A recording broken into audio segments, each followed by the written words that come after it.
রক্তক্ষয়ের পরে একটি গণ অভ্যুত্থান হয়েছে এবং বাংলাদেশের মানুষ আবারও স্বাধীনতা অর্জন করেছে।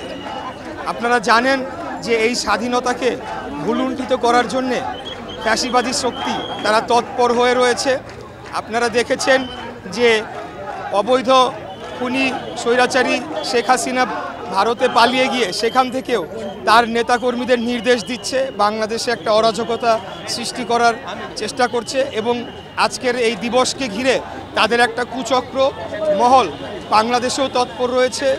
বাইরে থেকেও তারা চেষ্টা করছে যে আবারও তারা বাংলাদেশের গণতন্ত্রকে হত্যা করে তাদের অবস্থানকে পাকাপোক্ত করতে পারে কিনা, কোনোভাবে ফেরত আসতে পারে কিনা। তো আমরা বাংলাদেশ জাতীয়তাবাদী দল বিএনপির পক্ষ থেকে আজকে এই কর্মসূচিতে অংশগ্রহণ করছি। আমাদের উদ্দেশ্য লক্ষ্য একটাই এবং আমাদের বার্তাও তাদের প্রতি একটাই, বাংলাদেশের মাটিতে আর কোনোদিনও ফ্যাসিবাদী শক্তি মাথাচাড়া দিয়ে উঠতে পারবে না। সেটিকে প্রতিরোধ করার জন্যে ছাত্র জনতার সাথে বিএনপিও মাঠে রয়েছে এবং থাকবে। আমাদের লক্ষ্য বাংলাদেশে গণতন্ত্র প্রতিষ্ঠা করা, বাংলাদেশে ভোটের অধিকার প্রতিষ্ঠা করা, বাংলাদেশে আইনের শাসন প্রতিষ্ঠা করা, সর্বোপরি যে গণহত্যা চালানো হয়েছে সেটির সঠিক বিচার এবং শাস্তি নিশ্চিত করা।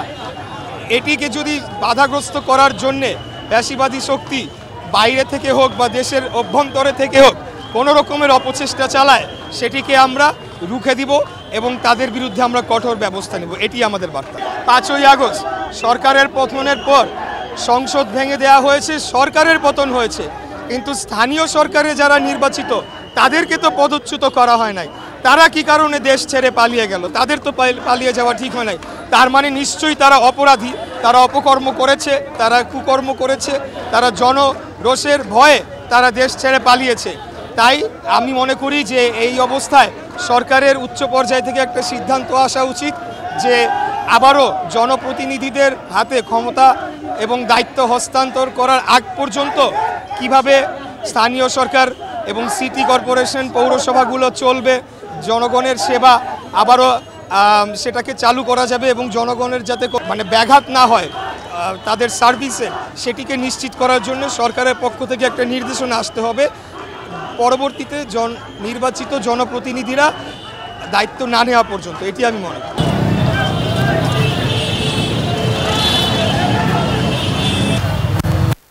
চাল আসতে আছে রান্না করে